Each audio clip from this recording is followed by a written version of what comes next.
বাঙালি হচ্ছে ভোজন রসিক। পিঠাপুলি উৎসব তাদের বাসায় সারা বছরই লেগে থাকে। হ্যালো এভরিওয়ান, আসসালামু আলাইকুম। Welcome to my channel Kakon's daily life. আজকে আমি আপনাদের সঙ্গে এই পিঠাটা শেয়ার করব। এই পিঠাটা হচ্ছে খাজানা পিঠা। আপনারা অবশ্যই এটাকে চিনেন। Let's go. আমি 2 কাপ আটা নিয়ে নিয়েছি আর দিয়ে দিলাম লবণ, পরিমাণ মতো তেল দিয়ে আমি এটাকে তেলটা দিয়ে ভালোভাবে মেখে নিব। আর তেলটা এরকম করে দিব যাতে চাপ দিলে এরকম মুঠো হয়ে যায়। আর আবার চাপ দিলে এটা কুড়মুড়িয়ে ভেঙে যায়। দেখেছেন? এখন আমি এটাকে পানি দিয়ে নরমাল পানি দিয়ে গুলিয়ে নিয়েছি। আবার হালকা কুসুম গরম পানি দিতে পারেন। একবারে হালকা কুসুম গরম। আমি নরমাল দিয়ে গুলিয়ে নিয়েছি। ভালোভাবে গুলিয়ে এই যে আমি এখন রুটি করে নিচ্ছি। আমি রুটিগুলো প্রথমে করে নেব। এই যে এখন আমি তেলের মধ্যে কর্নফ্লাওয়ার দিয়ে গুলিয়ে নিচ্ছি। আর এই যে রুটির মধ্যে কর্নফ্লাওয়ারের গুলানোটা দিয়ে দিলাম। আর উপরে একটু শুকনা কর্নফ্লাওয়ার দিয়ে দিলাম। আবার আরেকটা রুটি দিলাম। আবার দিয়ে দিলাম। আবার আরেকটা রুটি দিলাম। আর কর্নফ্লাওয়ারের তেলের মিশ্রণটা দিয়ে দিলাম। আবার কর্নফ্লাওয়ার দিয়ে দিলাম। এখন রুটিগুলো আমি ভাঁজ করে নেব। আপনারা দেখে বুঝে নেবেন।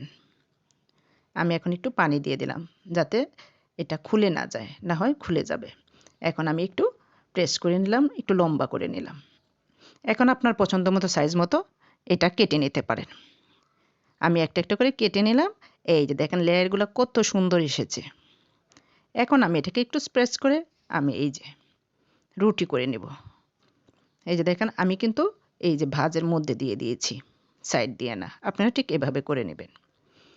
প্রতিটা আমি রুটি করে নিলাম। এখন আরেকটা রুটির মধ্যে এই যে তেলের আর কর্নফ্লাওয়ারের মিশ্রণটা দিয়ে দিলাম। আবার আরেকটা রুটিতে দিয়ে দিলাম। আপনার 2টো, 3টা, 4টা, 5টা, হ্যাঁ, যে কয়টা আপনার ইচ্ছা, যত বড় বানাতে চান লেয়ারগুলা ঠিক ততটা রুটি দিয়ে লেয়ারগুলা করে নেবেন। এই যে দেখেন আমি ছোট ছোট করে বানিয়েছি, তাই আমি কম রুটি দিয়েছি। এখন এটা আমি কেটে নিলাম।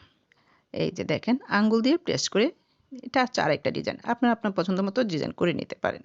এই যে আমি আঙ্গুল দিয়ে চাপ দিলাম আর দেখেন হয়ে গেল একটা ডিজাইন। এখন আমি পিঠাগুলা ভেজে নিচ্ছি। আমি মাঝারি আছে পিঠাগুলা ভেজে নেব যতক্ষণ পর্যন্ত ব্রাউন কালার না হয়।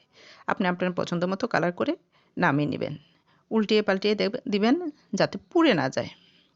এই যে দেখেন আমার পিঠাগুলো প্রায় ভাজা হয়ে যাচ্ছে। এই যে দেখছেন কালারটা কীরকম এসেছে। এরকম যখন কালারটা আসবে তখন আপনারা নামিয়ে নেবেন। দেখেন লেয়ারগুলো কত সুন্দর এসেছে। আমি শিরা করে নিচ্ছি। আমি 1 কাপ চিনি দিয়েছি, হাফ কাপ পানি দিয়েছি আর এলাচি দিয়েছি আর একটু লেবুর রস দিয়েছি। এই যে দেখবেন 1 সুতানা টিক কিন্তু হাতে বেজে যাবে। এরকম হলে আপনার পিঠাগুলো দিয়ে দিবেন। পিঠাগুলো উল্টিয়ে পাল্টিয়ে উঠিয়ে নেবেন। এটা 1-2 মিনিট রাখা লাগবে, ব্যাপারটা সেরকম না। আপনি দিবেন, উল্টাবেন আর নামিয়ে নেবেন। শিরাটা গায়ে লাগলেই হইল। দেখুন কতটা সুন্দর হয়েছে। সবগুলা পিঠা কতটা সুন্দর এবং গ্লেজি হচ্ছে। আমার চ্যানেলটা যদি কেউ সাবস্ক্রাইব করে না থাকেন প্লিজ সাবস্ক্রাইব করে দেবেন। এই যে দেখেন কতটা মুচমুচে, চাপ দেওয়ার সাথে সাথে ভেঙে গেল। এতটা কুড়মুড়ে হয়। আপনারা এই পিঠাটা 1 মাসের বেশি সংরক্ষণ করতে পারেন। আপনারা একটা এয়ারপড বক্সে রেখে 1 মাসের মতো খেতে পারবেন। আপনারা আপনার প্রিয়জন, আত্মীয়-স্বজনকে পিঠাটা করে খাওয়াবেন। দেখবেন মুখে দেওয়ার সাথে সাথে একবারে মিলিয়ে যায়। Thanks for watching my channel.